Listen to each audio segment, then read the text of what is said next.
Hello and welcome. This is Best Foot Forward Shoes, the podcast, and this is episode number 60. Thank you so much to everybody for joining us wherever you are in the world, whether it is nighttime for you, whether it is daytime, you're getting up for work, you're trying to go to bed, whether you are in the Northern Hemisphere and you are freezing your butt off right now, or you are like me and you're down in the Southern Hemisphere and you are absolutely sweating so hard right now. Today was actually the hottest day of summer so far. It was incredibly hot. It was 35 degrees, felt like 40 degrees. I don't know if the people up north like yourself, Mr. Prozech, our guest today, you've been living obviously exclusively in your jumper basically for the last couple of weeks, because I have heard and seen the snowstorms that are coming into the Northern Hemisphere, America, the UK. How have you been dealing with this crazy weather change? First of all, and then second of all, how has your 2026 been so far? Because it's been about 10 episodes since we spoke to you. And again, thank you so much for coming on. But how's your 2026 been so far, mate? Do you know what? First and foremost, thanks for having me, Harrison, man. I love the work that you're doing over here. And yeah, man, glad to be here, man. I think you were saying that it was episode 50, I was here last, and this is episode 60, man. So it's a blessing to be here, man. Yep. Every 10. It's about I'm saying that's about the dosage level you want of a Prozac in your life. So I'm down for that. Yeah. Every few months it's a decent cadence, man. Yep. But yeah, 2026 has been blessed, man. We give God the glory, man. We're here, we're alive. Family as well, you get me. Mm-hmm. Like everyone's doing well, you get me, man. Mm-hmm. And we've started off with a bang. Work is good, and we've got a lot of content bits happening in the background. But in terms of like the weather, yeah, we had a bit of a cold snap, man. We had a bit of a cold snap, and it lasted from around Christmas. Or no, it was actually just after Christmas time, so just at the beginning of the new year, and it's been like slowly sort of like trying to ease up over the last like week or so. But like basically everyone's sick, yeah, and it's pretty cold. And yeah, man, it was really, really cold for a long time, and now it's sort of easing up a little bit. So like you don't have to wear as many layers, yeah. But it just so happens that now everyone's sick as well. Yeah. So it's a bit of a tough time. So I literally had a week off at the beginning of the year, so I could delay going into the office for like one more week. And then that whole week I had the man flu, which was fun. I almost wanted to, like, instead of taking the time off, call in sick instead to try and save those days. But I don't think it works like that. Yeah. And then essentially, as soon as I went back to work, just the exposure of going in trains and going into a working environment, I caught something again. So I've basically been battling that since the beginning of the year, along with the cold weather. Yeah. But all in all, as I said, man, I'm alive, bro. Yeah. You get me? Things are working, things are doing well. And yeah, and I'm all the better for seeing you, my bro. Thank you very much, Prozech. And yeah, we're literally on the polar opposites. You're in the cold. I'm literally in one of the hottest summers that I can remember. It's been crazy. It's hadn't had much rain, but it's just so humid. And if there was a smell-o-vision coming through the computer or the phone right now, you'd be smelling me and my sweat. So it's not very comfortable down here in Australia. Speaking of time off, I might be taking some time off as well. Maybe a slight little pause in the podcast for those who are avid listeners. We are literally about to have a baby. Due date is tomorrow, so anytime now, and obviously that is a huge priority and a big thing. And yeah, time off at the start of 2026. It's been a big year so far already, and a little bit of a crazy time. Not so much in sneakers, I felt that it's been a little bit quiet, but that's kind of to be expected. I think at the start of the year, everyone's kind of recovering, I suppose, from the Christmas and all that. But you've still been doing a bunch of content. If you don't know, Prozech is prolific on TikTok, on Instagram. You've also got the Kronichles podcast. You're also a member of the Tripled Up podcast. If you want more of Prozech, there is plenty more content to consume. So again, go and check out all of his social channels. You can see that down in the description below, and I highly recommend going and following, subscribing, and watching and listening to all of those pieces, because he's got a ton of knowledge. And man, we've been picking up a little bit. I saw that you picked up the Flight Club Jordan 4s. I saw them in store actually yesterday. I went to a store and I was okay with how good they kind of felt on feet. They felt a lot like the white cement 4s. In terms of like the leather quality. It wasn't like incredible. I did like the toe box with the stitching, like the double, triple kind of layered stitching on there. That was a nice little feature. That was an interesting choice. The little Nike on the back as well with the red font. It's very, very, very, very nice piece. So how did you kind of, first of all, pick them up? Was it an easy cop? And what do you think of them? Yeah, pretty easy cop. I saw them. I got EA on the sneakers app.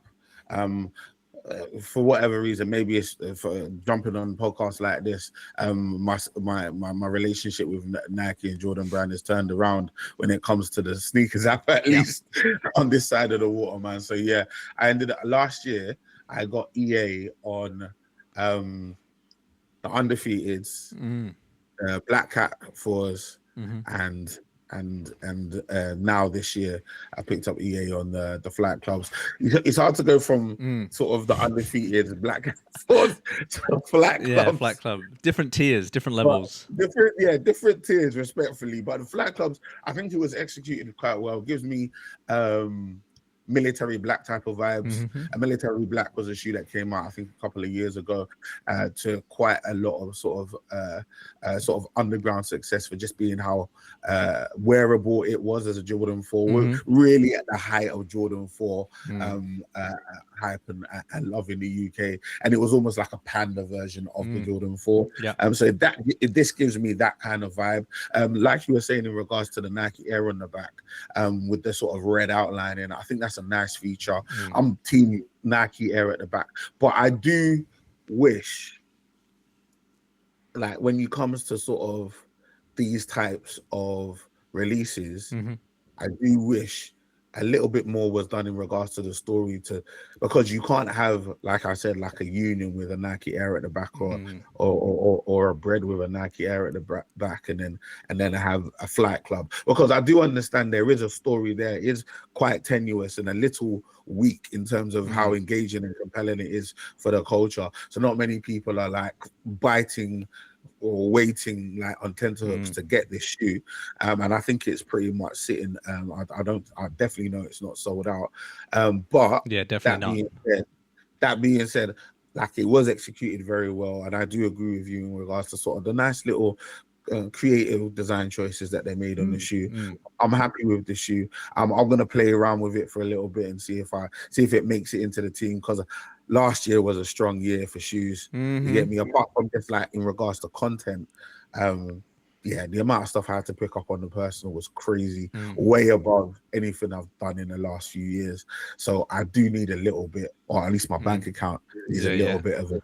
So anything that comes in needs to be upper echelon. I can't really bring in any fodder at this moment. I'm not saying this is that. I just need to figure it out. But the shoe's decent. The shoe's decent, not bad at all. Yeah, no, I said I saw it in a store, and seeing it in hand, it always kind of makes the shoe feel a little bit more real, a bit more personable. I know that sounds silly, but in today's world where we pretty much only buy stuff online before the release or on the release date and then get it, it's not often. I maybe 3 or 4 times last year I picked up a shoe in store, but with a new release, it's especially a Jordan 4, it's like not the norm still. Well, maybe I'm just speaking about Australia here, but Jordan 4s will often just come and sit on stores, but I don't usually go into the stores to see them. So it was nice to kind of go in and see them and hold them and be like, oh yeah, I kind of get the hype, a little bit of the hype around them. Same, they also had the medium olives out as like a little bit of a here's what's coming type of thing. The Jordan 1 low medium olive, for anyone who knows. Bit of Travis Scott vibes there with the big swoosh. Very, very nice. I definitely think that's might be a personal. Jordan 1 low is going to be really, really hot in 2026. I don't think that's a hot take to say that at all. But I think that that medium olive one, very, very nice. But I didn't obviously pick that up. That will release, I think, on the 31st of January here in Australia. My number one pickup, I suppose, for 2026 was the Asics Gel NYC. This is the 2.0 version. So they've updated a lot of the cushioning on the outsole. They've updated the insole. They've also updated some of the leather paneling on the outside. They had this colorway, and they also had a yellow and black colorway. I call that one the Wiz Khalifa, but no, it's that was the Wu-Tang Clan. This one was named after the Nas Illmatic album. You can see the kind of brown and black and grey tones. So basically they used Wu-Tang Clan and Nas as spokespeople and models for these 2 new shoes, which will then herald in the line of Harrison, now you're saying that, I remember seeing the marketing for this with Rakim. It was not Rakim, sorry. Raekwon. It was Raekwon. Yeah, it was Raekwon and Nas. Yeah. And now they were using the and they both had the different pairs because it's the black and yellow for the Wu-Tang. Yeah. And then for the Illmatic. So it makes sense now. That's a great shout. Yeah, that's a great shout. It's going to herald in another era of like the 2.0, kind of updating the gel NYC. So there'll be a ton more colorways, but just this as an initial colorway was really, really nice. And very happy with this one. Very comfortable. Anyone who wants to pick that one up, they're still available, sitting around at ASIC stores or HSDT, which was kind of the Australian arm of the collaborative team that created this shoe. So that's, I suppose, one of my pickups. Another pickup, which is kind of on the sly side, is not so hyped, but the Allerdale from New Balance. Shout out to the Allerdale, bro. Allerdale being the region that Flimby, which is the UK, made in UK New Balance store, factory. So kind of sells itself on the premium nature of the leather, the tooling, everything. 50% off, can't be mad at 50% off, especially for premium made in UK. Supporting, the UK, as we like to do here on this podcast. We needed that. We're going through a lot right now. So those were kind of in my subtle pickups. I also picked up this hat as well. I said I was in the store and I actually managed to grab this really cool Rare Air Jordan hat, which I was pretty happy about. I don't know if anyone notices my hats when I make content or do podcasts, but I noticed it. I thought the hat was fire, man. It's a very cool hat. There's always a new hat pickup as much as there is sneaker pickups. There's always a couple hats that I pick up throughout the year that I like to rock. So keen to get that one. That's kind of been as I said, it's been kind of slow. There's a few more coming in, but again, I'm going to try and talk about them a little bit later. But that's kind of been my pickups. Anything else that you've either doubled back on or you managed to get? I know you did a little bit of work to kind of get a Grail piece. Mate, I need to first shout out StockX and Brendan Dunn, man. Brendan Dunn, obviously formerly of the Complex Sneakers podcast. Over the last year or so, we've sort of followed each other on socials and even like it's been very, very cool because obviously someone that I've referenced and watched for many, many years. He's a very, very nice guy. And around Christmas time, reached out, gave me a little present. Many of you will know he's moved over to StockX to head up essentially their sort of marketing and sort of influencer, social media department, that sort of thing. Yep. So he's definitely sort of really, really involved and tapped in regards to sort of what happens online. And I've worked with him in the past, and he gave me a little Christmas present, which only came in at the end, early in the year. And he ended up picking up a shoe that's been on my list for a number of years, holding it in hand. It's the Patta Waves Monarch Air Max 1. Very, very important shoe to me. So upset I wasn't able to pick up any of the shoes that dropped. I think it was in 2021, if I'm correct. It's 2021, 2022. Still got the StockX symbol in it. I've not worn these yet. The weather's not been great for these, so I'm gonna keep them on ice until the time's right. But man, I really, really was looking for a reason to get these. A lot of people are gonna realize that the market's gone down a bit, so there are some pairs out there knocking about for decent money. So when he gave me a little present, it was the right amount of money involved for me to be able to pick up a decent pair, man. So I was really, really happy, man. But that was pretty much it. I did right at the end of the year get the Air Max 95 undefeated as well, and he managed to, because I was away at the end of the year, I wasn't able to actually see them in hand until early January, but absolutely love these. I wore these for the first time. I wore these to work. On Friday. Wearing an Air Max 95, going all the way from Kent. I didn't walk, obviously, but into London. It was a struggle, respectfully. But I need to break these in, because 95s are notoriously uncomfortable for a period, and then they become comfortable. But these they did okay. I did put a different insole in there, but they did okay. And look how clean these are, man. I mean, like the undefeated literally were undefeated in 2025. Respectfully, they did not put a foot wrong. So massive amount of respect for those, man. But all in all, decent amount of pickups. And I agree. I think a January like this was pretty needed. I think after the 2025 that we all had, we were picking up pairs that we had no idea were coming, and there was a massive list at the beginning of the year anyway. So yeah, we needed a little bit of a chill, nice little calm January, and kick into the rest of the year, man. February is looking crazy. We're going to talk a little bit about some upcoming things as well, but a couple of thoughts on that while you were chatting. You talked about, obviously, you got the Patta Air Max 1s. What do you think quickly about the new kind of teased colorway, that like Volt Air Max 1 from Patta? I'm a big fan of that with the orange. Yeah, to be honest, initially I didn't know which way to think about it, but do you know what? Now I've seen it on feet. Edson, there was some shots with Edson because it's Paris Fashion Week. I think it was either last week or it's dropping it into this week as well. But obviously Paris was ablaze with sneakers and fashion and streetwear and what have you. And I think shout out to Franklin Boateng, the king of trainers. I think he put him. He came down to the Averick store, and I think he was able to see Edson with the pair on, and it was it looks pretty fire, to be honest, on feet. I like it. I like that sort of, like, it's a bit volty. Not volty. It's a little pop. It's a little bit more of a stronger pop of color. Safety orange, something like that. Yeah, that's what they were calling it. It's giving me that sort of fluorescent orange vibe as opposed to sort of the normal vibe that we tend to get from a little bit more muted in certain ones. But I think it was definitely I think it looks good, and I definitely think I need to see it in hand in order to make a real judgment. I could imagine personally seeing the Waves Monarch and whatever they're calling those shoes, the safety orange, let's say they're going with that one. I could see them sitting in a similar area in people's minds in regards to their importance as Air Max 1s for Patta. I think for me, the Patta, like the first two that they dropped in that series that they dropped the last time, the Wave series, the Aquanoise and the Waves Monarch, I think were the best two. I think the Waves Monarch was number one, and they dropped that one first.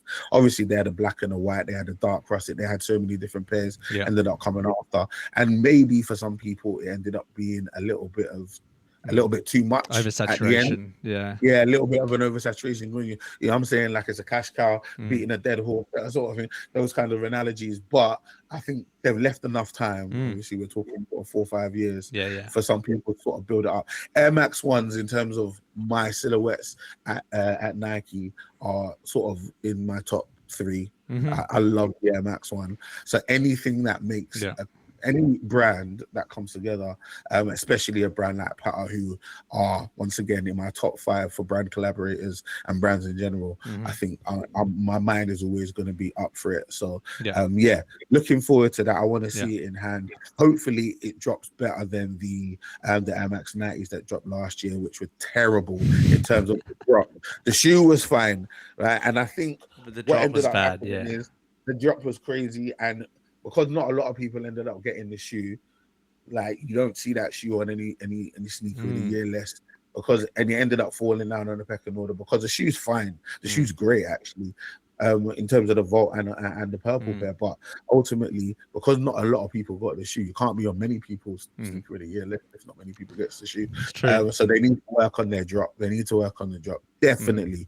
But if they do a regular standard sneakers drop, then I'm here for it. I'm saying maybe a little EA on that one. I'm saying like we could chat about that later. Hook him up. Might be a bit of a stretch. My second thought, just kind of tangent what you said about Brendan Dunn. I have really liked kind of the way that he's kind of rebranded StockX. I was just putting together a video that you will, if you're a fan of the channel, you can see in a couple of days that I'm putting together, kind of reacting to a few sneaker videos. And I was looking at some old clips of Full Size Run and like old clips of other sneaker podcasts that he was on, and kind of the transition that he did to go to StockX and kind of putting a face to the brand, I think has really helped StockX. You think of people who have gone to brands, say for example like ASAP Rocky going to like Puma, putting a recognizable face onto a brand kind of really helps them. I think StockX was kind of missing that, and I think I hope he got paid a lot, honestly. Like I really hope, because he's put in the work, and I think he's done the company a decent chunk of PR. So I hope that he got paid a buttload. One thing I'll say about Brendan, yeah, when it comes to that paper, bro, you don't ever have to worry, bro. That guy's definitely papered up, man. He definitely made the right move.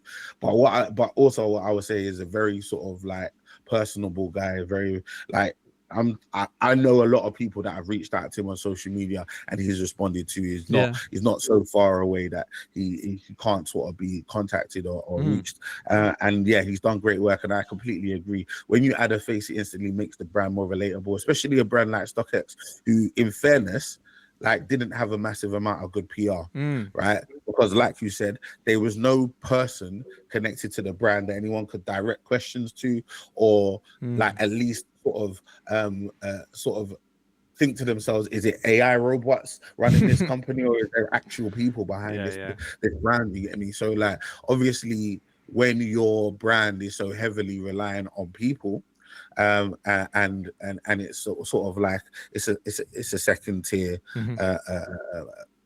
like site for sneakers. These are people selling shoes, and these are people selling shoes to shoes. This is the secondary market. You're relying on people selling the shoes and putting the shoes on the platform. You know, you need to engage with the culture. You need to engage with the culture. And for a long time, brands like StockX sort of were part of the culture without actually acknowledging the culture, without creating moments, without leaning into influencers, leaning into content creators, leaning into people within the culture that move the needle. And for a long time, they suffered as a result. It was only bad press coming out. Nobody's going to write your good news story. Nobody's going to off their own back say good things about StockX if you're not pushing that narrative. And I think that was the clear space that Brendan Dunn saw and could add value in, because he can push those good stories and he can create these moments for the brand, and then automatically people have a different opinion of a brand because there is somebody associated with it, like you said. So I think it was a smart move from a marketing perspective.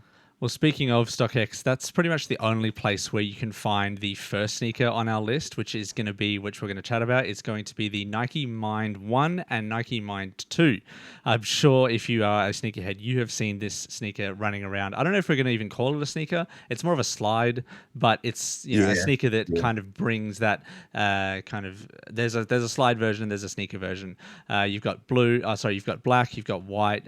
There is also a couple of other colorways like red jumping around, but basically, if you didn't know, which I feel like a lot of people do know and have picked this shoe up, and hence them selling out because they've been so popular, but they're basically a shoe that has little tiny pods underneath. You can see that with the red kind of or orangey pieces on the bottom. You can see that basically comes up into your foot. It's basically protruding into your foot, but they're soft and squishy, and they're supposed to connect you a little bit more to the ground. So they promoted this with athletes. In Australia, they actually had a few notable athletes promoting these, as well as, guys like Erling Haaland from Man City and people like that. And they kind of had pretty good marketing around this shoe. And I think that's one of the reasons why a lot of people have picked it up. Also just curiosity. When they do restock, we've both said that we're going to try and pick these up. I don't usually wear a lot of slides, but again, interested in technology. A few people who have picked them up have said that they don't quite do much. Like, they feel comfortable, sure, but the existential claims that they're making in terms of increased mental clarity, I don't know how much the everyday person is going to be feeling that. But I guess if they're comfortable, who cares? But also, they're not quite true to size. So a lot of people have said, like, go up half a size or even a full size or 2 sizes, some people, if you got wide feet. So yeah, it's one of those I'd like to try it in store and see what the sizing is, because it's a bit iffy. But let me know what you thought about these Prozech in terms of the overall release and the gimmick, so to speak. Yeah, I think I always have sort of look at things like this with a little bit of a side eye when brands like Nike and other brands make sort of bold scientific claims as to things that a shoe can potentially do. Obviously, you just got to take it with a little pinch of salt. There are potential benefits, but I think the overall benefit is comfort, and there's nothing wrong with that. But it's harder as a story to just sell comfort, so you've got to add these other things into it to sort of make it stand out and give it a bit of a USP. But I'm here for the comfort. I'm the comfort king. A lot of people won't know this, you get me, but that's undisputed. That's worldwide. Australia, just in case you wondered, you get me, that's a worldwide title. That's not just in the UK. Absolutely. Worldwide king of comfort, Big Pro Z, you get me, man. So anything that's nice comfort, I'm gonna be involved, man. So yeah, when I saw them, I was instantly intrigued. They sold out instantly, so I wasn't able to get a pair. No connections there, but a very sort of very intrigued in regards to the restock. Probably end up picking, hopefully get maybe a black pair or a red pair. See if we can get that in the restock. Might have to pick up a couple of pairs just to get the right sizes, because everywhere I've gone, there aren't many of these to even try on. But yeah, I like the idea of it. I think they look very, very cool. I think the design is smooth. They look like a cloud, and I think when you design things to look like things that are already soft, it evokes that feeling in your mind. The idea of the nodes and maybe working on pressure points, helping with reflexology and what's the other thing? Recovery is the main thing. Helping athletes to recover. I don't necessarily need it in regards to recovery. I haven't done many things that would recover. That would require a recovery in the most recent past. But as I said, man, it looks comfortable. Notoriously, though, Nikes are narrow, and I have got wide feet in general. So I'm definitely in the camp of like traditionally I'm a size 12 UK. But in the last year, I've slowly worked up into a 12 and a half, 13. Or we don't have a 12 and a half. It doesn't really work with the 12 and a halves when it comes to Nikes. It kind of just jumps from a 12 to a 13. So I've literally jumped into a 13 when it comes to sort of like Jordans and other Nikes. So I think I'm definitely going to go a size up, regardless of anything, just to sort of accommodate for the narrowness. But I like the idea of it. I like the spin. I like the propaganda, and I'm similar to you. I've seen a lot of the stories. Some people saying it's fine, it's good, it's comfortable. Other people saying it doesn't really do anything in regards to mental acuity or clarity or all of those things. But to be fair, I don't expect that from a shoe. I don't really expect it from the shoe. If the shoe's halfway comfortable, and this is my issue, with those nodes digging into my foot throughout the course of the day, is the shoe actually going to be comfortable? If the shoe's actually comfortable, if it actually does release pressure, I'm here for it. If it's not actually comfortable, because some things look comfortable, some things are comfortable. So we need to find out whether it is comfortable. And do those little nodes start to wear away? Do they start to get a bit flat? Like, does the comfort then go away if they're a bit worn away? Like the tread gets worn because they kind of protrude out of the shoe. Like if that gets flattened, does it then stop working? Like all those things. And there's some other colorways coming in. There's like a gray. There's like a really nice green actually, which works well, I think, with the orange. Green and orange always a great colorway. But if you want to see a bit more of a detailed breakdown, I would recommend a friend of the podcast, Dominic. Go and check out his video on that one. He went and talked to like one of the head of marketing from Nike actually while he was at Paris Fashion Week. So he was speaking of that, all the worlds kind of colliding there. I'd go recommend watching his video. You can see that down in the description below as well. Bit more of a detailed view. Again, I don't have them. Prozech doesn't have them, but that's our kind of overall general thoughts on that one there. But there was another sneaker which kind of released, and not to a lot of fanfare, but I wanted to use this as a launching point to kind of talk a little bit further about Vans in 2026. So this was the Parra Old School 36. Again, a skate shoe. Parra has done a fair few collabs, not only with Nike, with the Dunks, but also with Vans as well on a few other silhouettes. But these released to a little bit of stock. They only released in like one store, and they sat for a little bit. There was if you wanted them, you could get them. It was that kind of shoe where if you knew about them, you wanted them, you were hardcore, you could get them. They're not sitting around now. They're sold out, but again, not a quick sellout and not a huge amount of hype.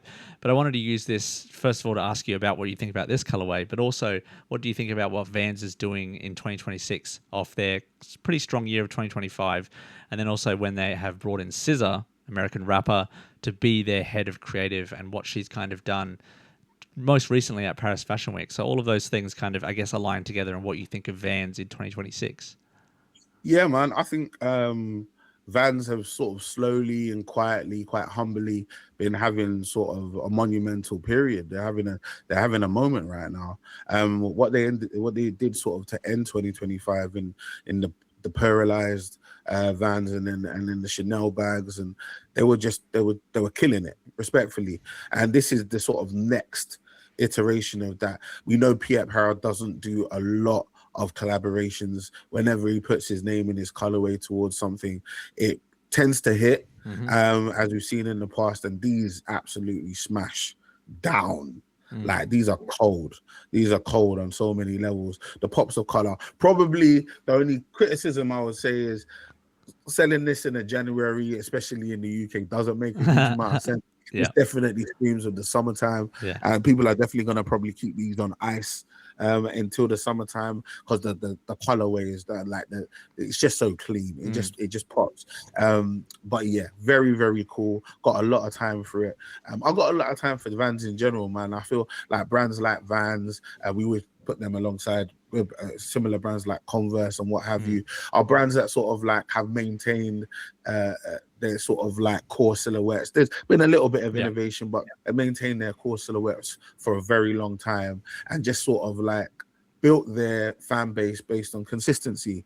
And sometimes they roll into trends and people are high on them, and sometimes they roll out, and that's just fashion, right? And I think what they've been doing in the last year is their time, man. It's their time, it's their season. People are starting to vibe with Vans once again, and I'm here for it, man.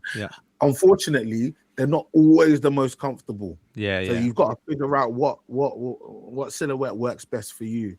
You get me? But they've got different ranges, and what they did with X PARRA is cold. So I got a lot of time for this shoe. If there is a restock, I might dabble. I wasn't able to pick up. As I said, I've been out the game a little bit. I've only just recently picked up a bit, but like, I got time for it. And the price point wasn't crazy. It was around 100. It was around £100 over here. Excuse me. So not a crazy amount of money to get a shoe that's probably going to resell for crazy as well. And if there is a restock of any form of fashion, definitely will sell out a lot quicker than the first time around. I definitely had a thought. Again, I'm obviously very tapped into releases and obviously creating content around releases and stuff. So I knew when they were releasing, and I saw them sitting there, and I was like, I had a twinge. I thought about it, but I was like, just if I learn anything from 2025, I got to pick my battles. And I kept telling myself quality over quantity, and I had some quality coming in. So I was like, nah, it's okay. We're gonna wait. But again, got a lot of time for Vans as well. In my younger years, skating, I wore Vans basically every single day. I had a pair of black Vans that I beat to the ground, that I wore holes into in the kind of heavy metal scene that I was a kind of a part of back in the early 2010s. Everyone wore Vans. It was the uniform, the archetype of the skater, hardcore kind of heavy metal scene. Everyone wore Vans. So they've been around for a long time. This is not something new.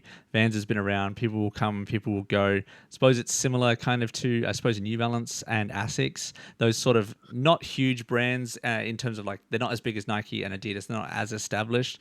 They just have a very loyal, hardcore fan base. And I think there's obviously a very hardcore, loyal fan base with Vans. And there will now be a little bit of a wave of people coming in to see what's up, and then they might dip away, but also might keep some people and find that they really like the way the shoe fits. I was always a big fan, but also it was the price point as well for me as a young guy. The price point, buying a new pair of Vans didn't break the bank.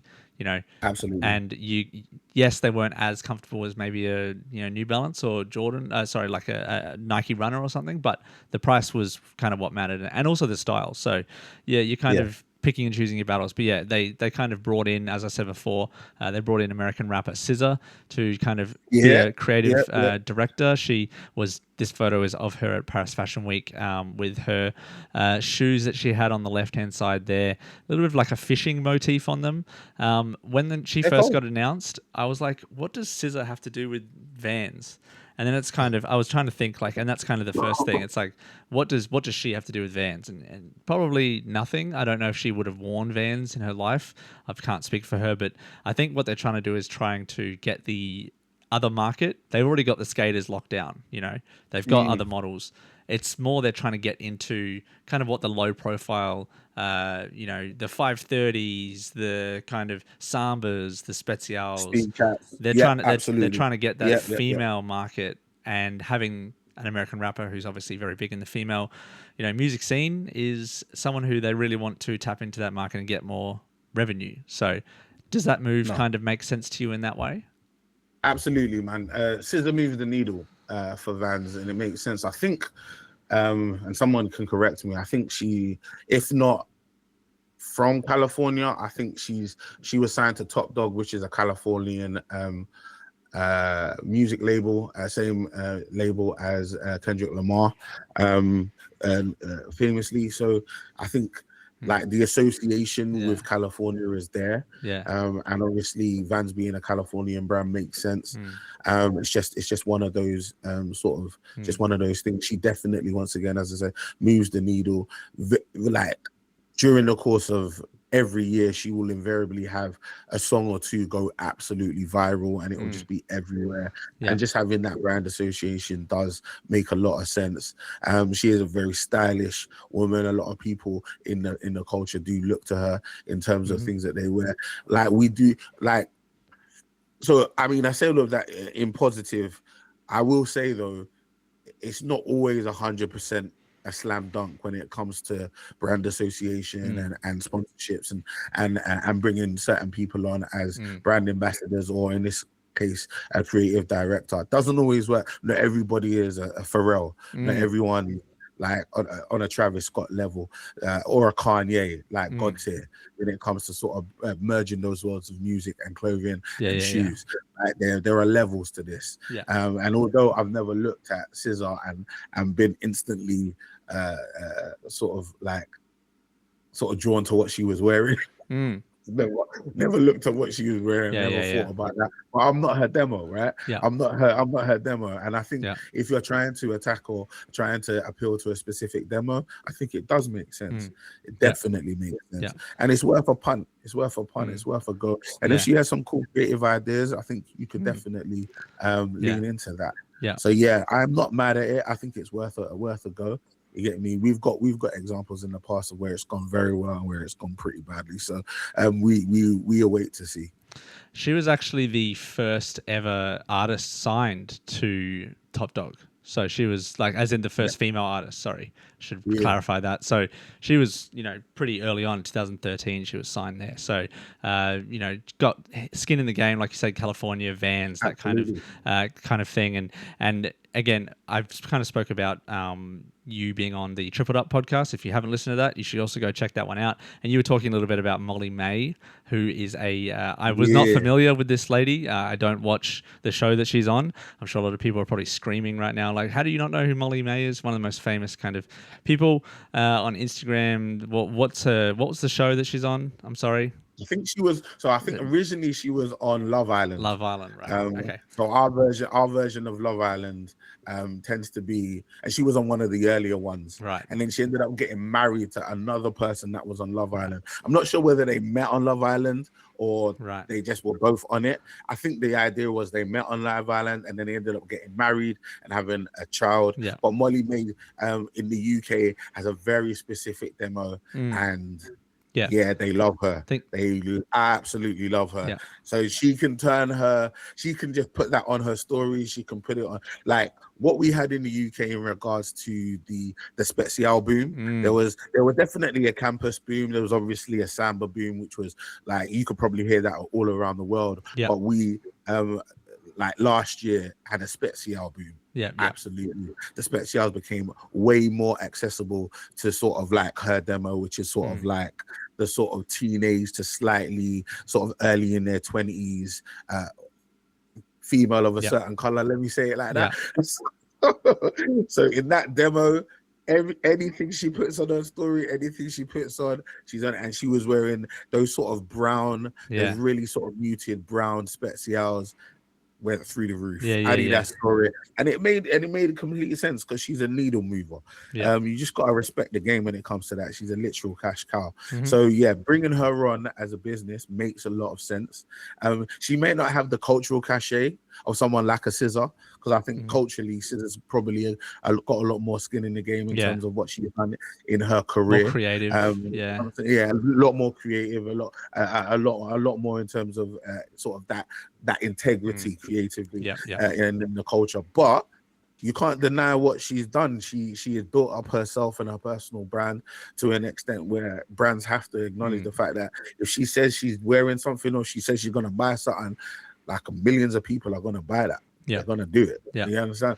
So like you have to put respect on that in the game. Not everybody can be a Travis Scott or a SZA. Some people have to be a Molly May, and you know what I'm saying, and they make money. Yeah. You get me? And what she's planning to do in terms of like, I believe it's gonna be a gazelle. It's gonna be a slight different model of the gazelle. There's going to be some little touches that make it a little bit more feminine, so to speak. But I remember the things we were talking about, because with respect, the Should Put Up podcast is basically just three guys, just bantering, about football most of the time. But then we slip some kicks in. It should be the other way around, but ultimately you got three sort of guys that are sort of like in their 30s, maybe slightly older in my case, pretty grizzled, talking about Molly May from Love Island. It's not what you would expect, right? But from my perspective, I respect the hustle. I respect what she's gonna do with the shoe.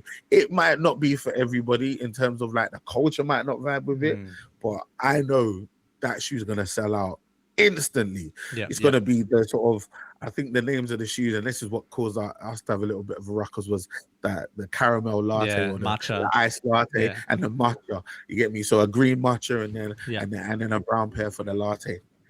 It is what it is. Those words are like crack to a certain demo, bro. You know what I'm saying? Like they're like crack, man. You know what I'm saying? You say those words and everyone's antennas are in that demo. Sure. So I get why she's going down along that route. And those colorways are very muted and very sort of subtle and clean, easily wearable. Makes sense once again. So man, I think if those are the ones that actually come out, because we don't have actual pairs now, we just have sort of mock-ups and stuff. Those are the pairs that come out, they're gonna sell out. I've got no doubt about that.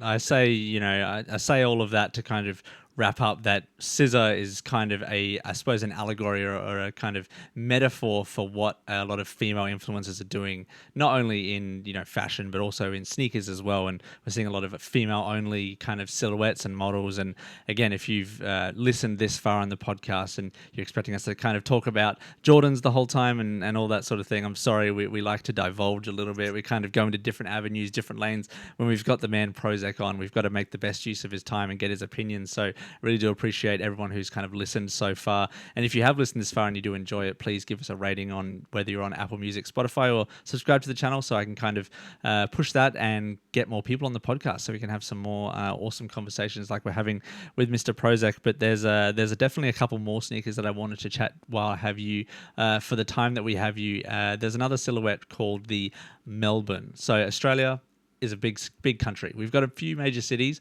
but there is a series that happens from Adidas called the City Series. We've not had one from Australia yet. We've had a Rome, we've had a Tokyo. There's been multiple other colorways and silhouettes that have been made with Adidas. But this is the first time that Up Their store and Adidas Originals have come together to create a pair and basically a brand new sneaker, using obviously very similar design language. But this is a sneaker that has been crafted over a few years now to not only be comfortable, to be stylish, to have cues of the city, original sneaker cues from, it looks like, and it literally looks like what you think about an Adidas shoe looks like.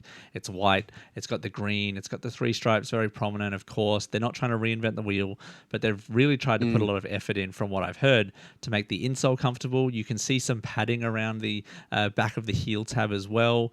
It's got a nice special kind of EVA foam on the midsole, a rubber toe guard. You can kind of see all of these things, and I'm really excited for them. They do release here in Australia in store on the 29th of January, so a few days from now. So you will have a chance to grab these also on the 30th. So I guess as someone who maybe wasn't aware of this, Prozech, I'm sure some Australians who are tapped into that kind of Adidas or Australian collaboration scene like myself had kind of been aware of this. But what do you think about this sneaker, just from someone who's seeing it for the first time?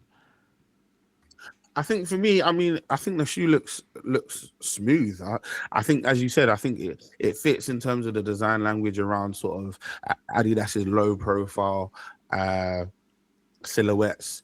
You definitely see shades of the gazelle in the toe box and in the tongue, shades of the samba as well. I'm also getting shades of the there was a CP company, Italia, that dropped a few years ago. definitely getting vibes of that. Even down to the green, it gives me a very, very similar vibe. I remember that, but yeah, man, and even the gold writing on the side, yeah, a lot. I'm getting a lot from that CP that dropped a few years ago, which was a really, really cool shoe. Great materials, so I'm expecting great things. I mean, obviously, the City Series is one of Adidas' most prominent series. I know they're focused a lot on the ZX, at least in the UK this year. There's a big focus on the ZX this year. But yeah, the City series is something that is always bubbling in the background. Size and other brands like that tend to get really involved in the City series. We've had a Manchester, we've had a Birmingham, we've had various different ones over here as well, Dublin and what have you. So yeah, it is really, really popular, and this looks super, super clean. So yeah, man, I'm here for it, man. I'm here for it. It might not be my general vibe. Contrary to popular belief, I'm not as bad as Erkin when it comes to the Adidas hate. I've got a lot of affection for Adidas. I just think at certain points in history, they've not protected themselves as a business, and they've not built up all of the various arms of the business, so that if people are not vibing with a ZX for whatever reason, they've built up another area of the business to sort of shoulder that burden. I think in the last couple of years, where you've seen their sort of year-on-year growth, it's them acknowledging it. Obviously, that is sort of come in at the same time as Bjorn Golden, in a sense. Their new CEO, newest CEO, has been there a couple of years. Came over from Puma. They've sort of like reinforced a lot of their heritage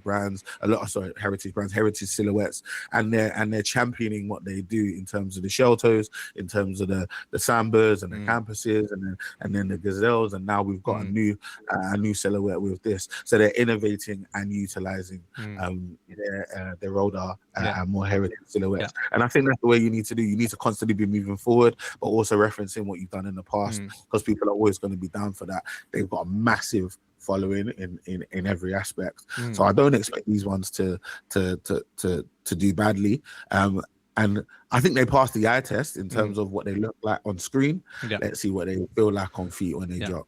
Well, you will be able to check out a full review when I eventually do get them in hand.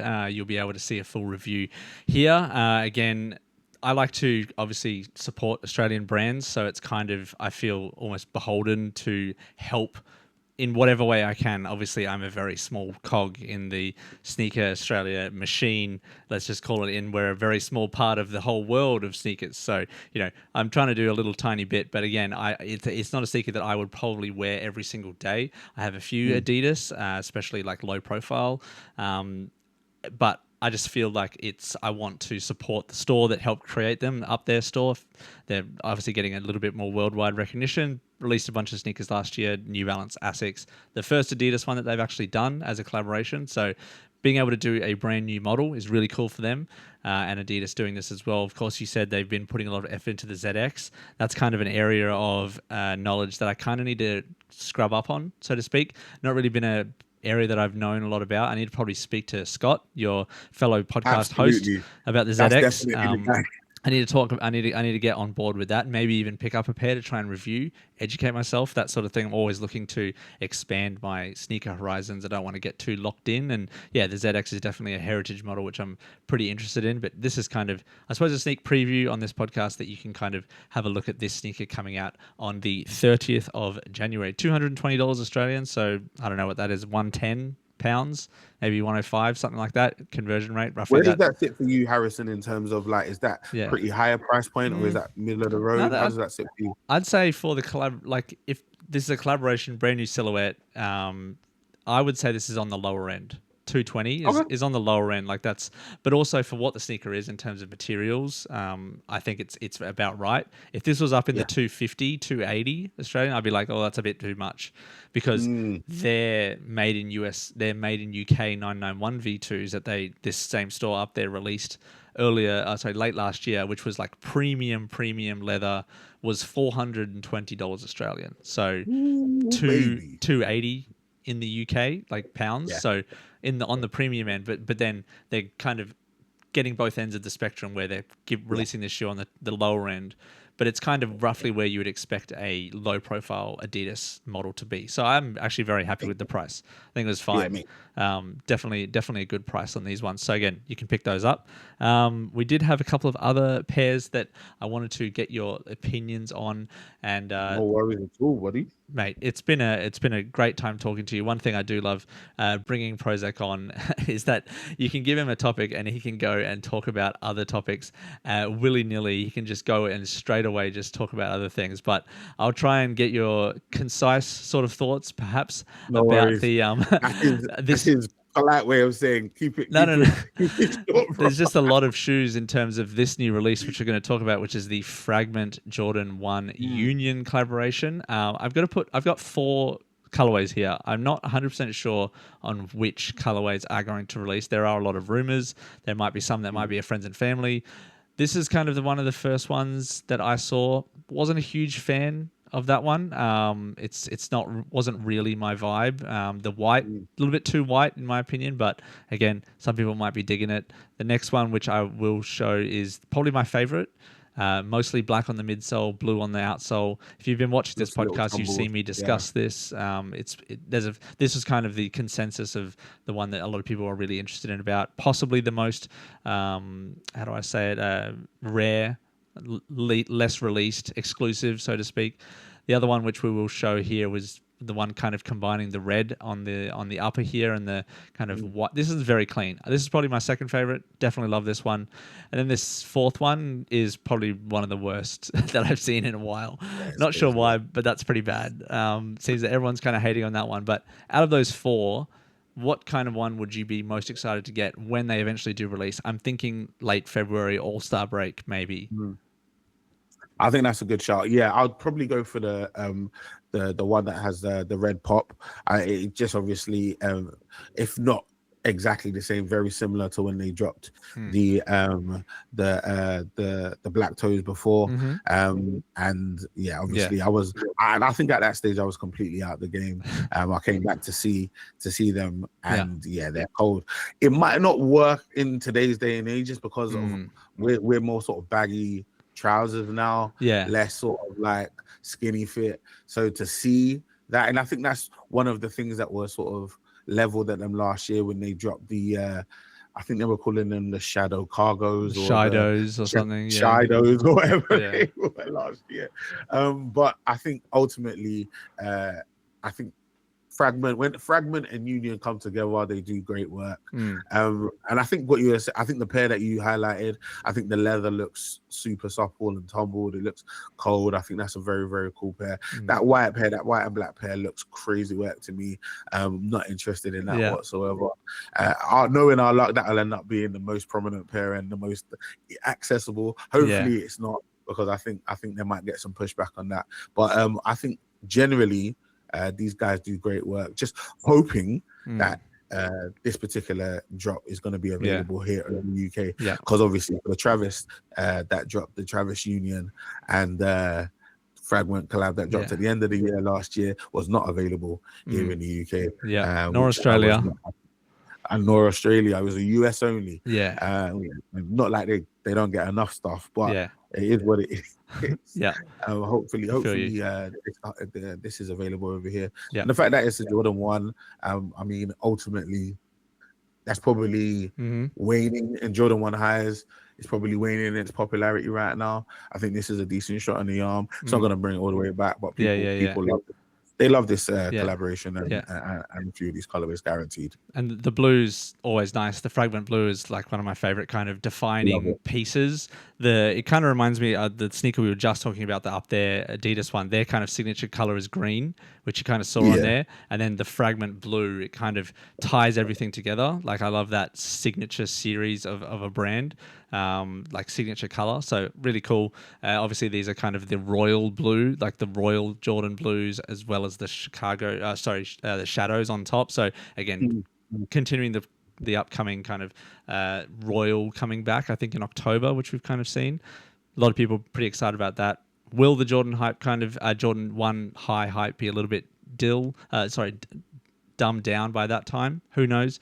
You said that they're waning a bit. I tend to agree, but this one I think will bring a little bit of hype back onto the Jordan 1 high. Yes, And so. for sure. This last one, which we'll chat about, just came across my desk today, hot off the press, the CDG Comme des Garçons Jordan 11. Now, this is a shoe that, I mean, I have mixed feelings about CDG. A couple of really great sneakers, but mostly they fall into that Jound category where they're very expensive, obviously more expensive than Jound, but not a lot of innovation. And if you kind of have the money to be able to buy these shoes, go for it. But it's an all white and an all black Jordan 11. I don't see the appeal in terms of that. Jordan 11s is definitely not a pair that are high on my radar. Just being an Australian, they're not very popular over here, mainly to do with the weather. It's a very hot sneaker, and our climate is majority hot, and we oftentimes we prioritize a lot of mesh sneakers. Comfort is very big here. Lots of walking in Australia, like in the big cities and that sort of thing. And patent leather, narrow toe box, Jordan 11. It's not as much of a vibe here in Australia as it might be in the US. So different strokes, different folks. Jordan 11, very popular. Obviously one of Michael Jordan's favorite sneakers, but give me your initial opinions on this. What seems to be a rather plain version from Comme des Garçons? Yeah, I mean, first and foremost, I'm a Jordan 11 guy. That's what brought me really into the game. Yeah, the love of the Jordan 11 bread. I spoke extensively on my excitement for the Gammas that dropped last year. Yep. And that got a significant level of fanfare. I think for this, in general, Comme des Garçons are sort of upper echelon collaboration partner with Jordan and Nike. And I think Nike and many Jordan brand over the years have done a lot to protect the 11 from collaborations in general. Interesting to see that this is the sort of first collaboration, if not the first collaboration, definitely the first collaboration of Jordan 11 that has happened in a very, very long time and with an external partner. Very true. I think very, very safe. Interesting to see if they're going to be sold separately or sold as part of a pack. I think that might be an interesting way to go with it. Because we've sort of leaned away from the packs that used to happen back in the day. They look super premium, super clean, not very far away from a natural Jordan 11 though. Not very far. They seem very, very basic. And if somebody said to me this was Jound, it'd be hard for me to argue. It's that simple, it's that basic, it's that close to its original. I'm saying like you like it is what it is. That being said, like maybe there's beauty in the simplicity of the shoe. It's an all black and an all white Jordan 11. So if you love the purity and the simplicity of the Jordan 11, this might be a cool way to go. And I could see people like I got a good friend called Lorenzo G. I could see him doing some crazy work on that white pair without a shadow of a doubt. I could definitely see him do some madness because he loves the CDG. So maybe that it might be the start of something pretty cool in some ways, but then that's not the original shoe itself. I could see some people do stuff with it, maybe changing the laces, adding a little bit of pizzazz, a little bit of something different. You want to see a little pop of color maybe, but I mean, it is what it is. I'm not unhappy with the shoe because I do like simplicity in my shoes at certain points. And I think if you just wanted an all black pair, if you just wanted an all white pair and you love the Jordan 11, this might be the ones to go for. They might be sold at a premium though. It might not be easy to get. And the price is probably going to be pretty high. Yeah, it's definitely going to be at a premium because the CDG collaboration with Jordan Brand on an 11 that I think that the 11 might be Michael Jordan's favorite Jordan silhouette, and hence its protection over the years from collaborations and such. It's definitely going to be a pretty penny to pick these up. So interesting. I'm definitely going to keep my eyes open, and if I can get them, I will definitely get them. If at the least, just to have them in hand, get them on feet to see if they're different. Because the other thing and the last thing I'll say about Jordan 11s, as much as I love them, very difficult to wear. What you were talking about in terms of it being a high shoe and not just being like that walkable, wearable type of shoe in Australia, completely get that. I think in general, it's just not a comfortable shoe. So even in the UK or in America, to just have the shoe on your foot for an extended period of time doesn't make a huge amount of sense unless you're going to invest in breaking the shoe down. Or essentially play basketball in the shoe, which most people nowadays aren't going to do that, especially if they're buying a CDG collaboration with Jordan Brand. So yeah, it is what it is. But that aside, it might be worth just playing around with them. So yeah, interesting. Yeah, it's if you had told me that the one on the right, the black pair, was the Gamma 11s, I would have believed you. Like, it'd be hard to argue against. Yeah, it looks basically. I think there literally are pairs that look very similar to this. Yeah. Like they might have a slightly different outsole. Yeah. I think the graduation pair is very similar to this. Like the cap and gown, I think it's called. So like there are pairs that look very similar. And there's only so many ways you can go on a Jordan 11. This is the thing, because of the heavy lean into the patent, like there's only so many things you can do. I do have an idea, like if I did get that brand, that elusive sort of brand collaboration, that Prozech times Jordan brand, Jordan 11 collab, I do have an idea, right? That might be a little bit different from this, right? But exciting. It's hard. It's hard. Yeah. It's hard. Yeah. It's hard. The Jordan 11s are very protected for a very good reason, I'd imagine. Yeah. For sure, man. And I feel like we could do an entire podcast around the beauty and simplicity, like you spoke about, Jound, CDG, kind of that, where that lands and where that space is. And I think that there's sneakerheads, of course, love that. And then there's like kind of guys who are mainly more invested in fashion and then use sneakers as an accessory piece. And that usually kind of divides the line between people who love the pops of color and then people who kind of just want it toned down to try and complement the rest of the outfit. And I think that, these kind of fall into that side where they're trying to complement the outfit. And this would definitely be more of an outfit shoe because, again, not really hugely comfortable, able to walk in it all the time. But yeah, we could do a whole podcast about that with, Jound. I'm sure we haven't seen much anything of Jound coming out except for the 990 V4, which was a pre-order recently. Again, mushroom colorway. People are probably very familiar with the mushroom colorway of the Jound pairs. But yeah, there's a whole podcast we could do about that. But unfortunately, Mr. Prozech, I feel like I've taken up too much of your time at the moment. It's a mid-afternoon over there, and I've got to, wrap up, try and go back to sleep. I've had we're preparing our house, we're preparing our bodies, our sleep patterns to try and get used to having a baby, which by the grace of God, everything will go very, very smoothly and nicely. We've been very busy over here in Australia. Trying to get to sleep in the hot weather is not easy either. So unfortunately I have to, my wife is someone who, of course, being 9 months pregnant, is requiring a little bit of help with certain things. So she's been an absolute saint and allowed me to do a podcast. And again, very appreciative to you, Prozech, for coming onto the podcast, and appreciative of everyone for listening and watching wherever you are. Really do appreciate it. We've got a bunch more videos coming out on the channel as well. Check out my Instagram as well, Mr. Prozech. You can go and see him on basically any social media platform. As I said, description, you can check out his links, but it's just Prozech anywhere, man. Again, thank you so much. Did you have any kind of, I suppose, final parting words before we, not final words, but until we meet again type words? Until we meet again, it's not goodbye. See you later. It's that type of vibe. But no, I just appreciate you, Harrison, for having me on the podcast. Love the work that you're doing, man. Everyone that's listening to this, if you're not already, what are you doing, man? Make sure to go. I'm saying like you need to subscribe, you need to follow, you need to do all of the things we know that we're meant to do, and sometimes we forget when we're just caught up in and enjoying the content. Make sure to go support your boy so he can keep on doing great work. And yeah, man, I'm just happy to be on the pod and support as much as we can. See the work that you're doing, and really, really just impressed and so happy for you that you continue to sort of do great work, man. So yeah, man, and yeah, guys, feel free. Prozech on all platforms. Feel free to shout me. I'm happy to get into the comments or into the DMs. Yeah. And all of my opinions are my own. So yes. Yeah. But if he tries to sell you some cryptocurrency, just say no. Okay. So. Yeah. Don't do that. We've dipped out. He's out of the game, but he's still definitely in the sneaker game. So again, you can check out a bunch more of Prozech's content on all of his platforms. And yeah, we'll be here whenever we meet again. Definitely want to have you back on the podcast so you can we can chat some more about some upcoming sneakers, whether it's middle of the year or something like that. But again, thank you so much to everybody for watching. We will see you again next week. Have a good day. Have a good one.